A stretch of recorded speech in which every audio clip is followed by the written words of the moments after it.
پاکستان کی سیاست میں کئی ہیں شیعہ لیکن نظریاتی نہیں، کئی اہل سنت ہیں جو واقع نظریاتی ہیں، پسند آتے ہیں۔ کراچی کے مثلا حافظ نعیم صاحب، فقی اختلاف ہے۔ وزیر داخلہ محسن نقوی شیعہ ہیں، نام کے شیعہ، لیکن اگر پوچھا جائے کردار کے اعتبار سے ووٹ کس کو جاتا ہے، وہ حافظ نعیم صاحب کو۔ جو بندہ اخلاقیات کی بنیاد پہ اپنی سیٹ چھوڑ دیتا ہے،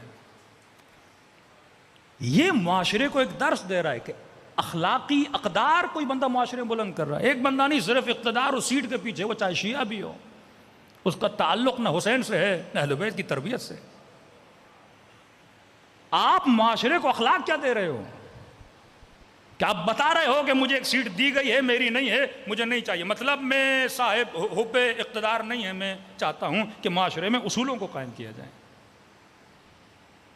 آج جنگ اخلاق اور جنگ کردار ہے۔ کہ حبیب وَإِذَا رَأَوُا التِّجَارَةَ أَوْ لَهْوًا انفضوا إِلَيْهِ، جب یہ مال دیکھتے ہیں، دولت دیکھتے ہیں، شہرت دیکھتے ہیں، دنیا دیکھتے ہیں، لہو اللعب میں جاتے ہیں، یہ تجھے چھوڑ دیتے ہیں۔ آج بھی ایک امام کھڑا ہے، آج بھی قرآن کا حکم کھڑا ہے۔ سوال یہ ہے آپ کس میدان میں ہو، کہاں بیٹھ کے کھیل رہے ہو؟ یزید کے میدان میں جا کے نماز پڑھو گے تو نماز کا فائدہ نہیں، نماز پڑھو تو حسین کے میدان میں پڑھو، عبادت کرو تو حسین کے میدان میں کرو، نہ کہ کہیں اور چلے جاؤ۔ تو فرمایا کون ہے جو اس آگ کے انگارے کو اٹھائے؟ سارے خاموش ہو گئے۔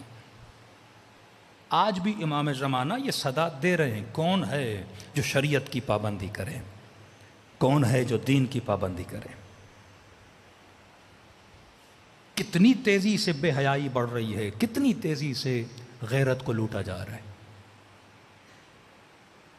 کبھی کبھی سخت جملے بولتا ہوں لیکن بولنے پڑتے ہیں۔ ہم ویسٹرن دنیا جاتے ہیں، آسٹریلیا، یورپ، UK جاتے ہیں، ایک انگریز کے اندر جب غیرت نہیں ہوتی تو مولانا فوراً بول دیتے ہیں بھائی اس نے تو خنزیر کھایا ہے تبھی بے غیرت ہے۔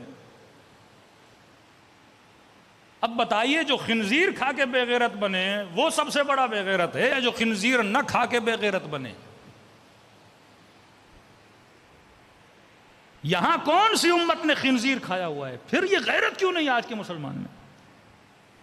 کہ بیوی حجاب کرے نہ کرے پرواہ نہیں، سر پہ دوپٹہ ہو نہ ہو پرواہ نہیں، نہ محرم سے بات کرے نہ کرے پرواہ نہیں۔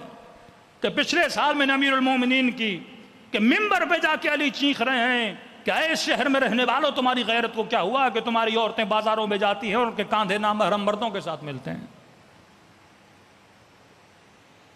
کیا جیسے ایسے مسائل خواتین کی طرف سے آتے ہیں ہم پریشان ہو جاتے ہیں کہ معاشرہ کہاں جا رہا ہے۔ زنا کا ریشو اتنا بڑھ رہا ہے، زنا محسنہ کا ریشو اتنا بڑھ رہا ہے، وہ خوف خدا معاشرے سے ختم ہوتا جا رہا ہے۔ اب معاشرے میں جب امپیکٹ آتا، اب یہ نہیں کہ شیعہ پہ آ رہا ہے، سنی ہر کسی پہ آتا ہے۔ جب آپ کی ٹی وی میں، جب آپ کے میڈیا میں بے حیائی عروج پہ تلتی جائے گی، اور جس معاشرے میں فقر ہو، سب سے پہلے اہل بیت نے کیا کیا؟ فقر کو دور کرنے کی کوشش کی۔ میں نے کہا امیر المومنین نے 25 سال نخلستان لگائے۔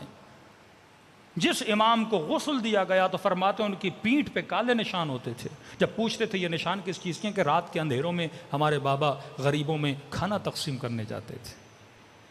کیونکہ مولا فرماتے ہیں فحاشت فقر کی وجہ سے، عزتیں پامال ہوتی ہیں فقر کی وجہ سے، معاشرہ راشی بنتا ہے فقر کی وجہ سے، معاشرے میں چوری، ڈاکے، قتل و غارت بڑھتی ہے فقر کی وجہ سے۔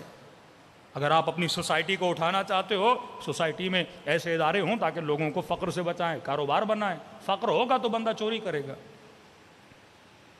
فقر کی وجہ سے معاشرے اہل بیت نے سب سے پہلے اس فقر کو روکا تاکہ معاشرہ تباہ ہو، برباد نہ ہو۔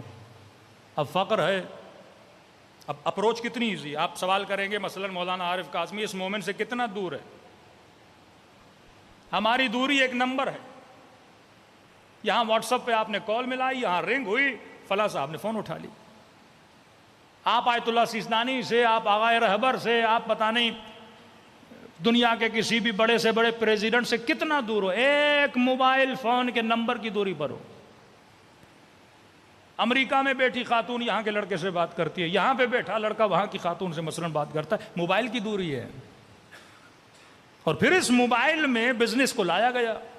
آپ کا ٹک ٹاک، آپ کا فیس بک، آپ کا یوٹیوب، اب لوگوں کی اکنامک ان سافٹ ویئر کے ساتھ جڑی ہوئی ہے.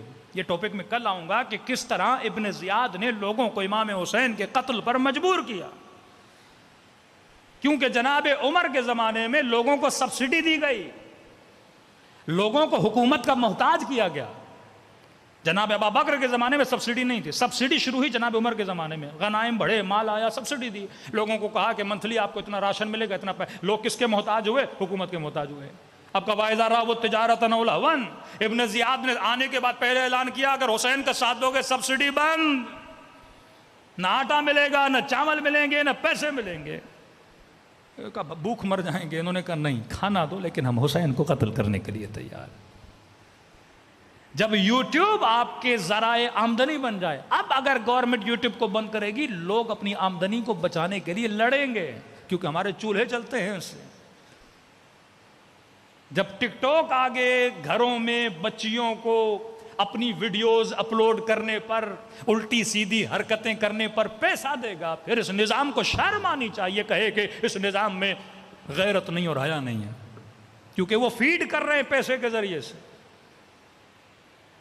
پہلے وہ باپ غیرت بھی کھاتا تھا کہ بیوی کی کمائی کیسے کھاؤں، بیٹی کی کمائی کیسے کھاؤں. فقر آ گیا اور بیٹی گھر میں بیٹھے بیٹھے 4 ویڈیو بنا کے اگر $1000 کما رہی ہے تو باپ کا کیا جاتا ہے؟ وہ بھی بے غیرت بن جاتا ہے. کئی ایسے ایکٹرسز تھیں. آج ایک تو المیہ ہے کہ یہ سارے لوگ اکثریت پنجاب سے ہوتی ہے. کہ پہلے ہماری اماں کو برداشت نہیں تھا، پہلے ہماری والد کو برداشت نہیں تھا کہ موویوں میں جائیں. آہستہ آہستہ وہ مان گئے. کس وجہ سے؟ وَإِذَا رَأَوُا التِّجَارَةَ أَوْ لَهْوًا، بیٹی کی شہرت کو دیکھا نا. جب معاشرے میں کبھی نہ رہا، پہلے ناچنے والی ایک کبھی عمل تھا، لیکن آج اس عمل کو بہترین بنایا گیا. آپ فلاں کی بیٹی ہیں، آپ فلاں کے بھائی ہیں، آپ فلاں کے بعد فادر ہیں، فلاں کی ماں ہیں، لوگ 4 سیلفیاں لیتے ہیں. یہ زمانہ جو تبرج جاہلی کا زمانہ بن گیا، وہ فخر سمجھتا ہے کہ فلاں میری بیٹی یہ کام کیا کرتی ہے، مطلب نہیں، مال ہے، دولت ہے، پیسہ ہے. اب ظاہر ہے جب فقر ہوگا پھر باہر کی طاقتیں سافٹ ویئر بنائیں گی، پھر اب گھر میں بیٹھے کاروبار دیں گی. حسن بیچا جائے گا، حیا بیچا جائے گا، پھر اس مال کی وجہ سے اپنی غیرت پہ کمپرومائز کرے گا، پھر اس مال کی وجہ سے اپنے حیا پہ کمپرومائز کرے گا. تبھی فرماتے ہیں آخری زمانے میں صبح گھر سے نکلے گا تو مومن ہوگا، واپس گھر آئے گا تو کافر ہو کے جائے گا.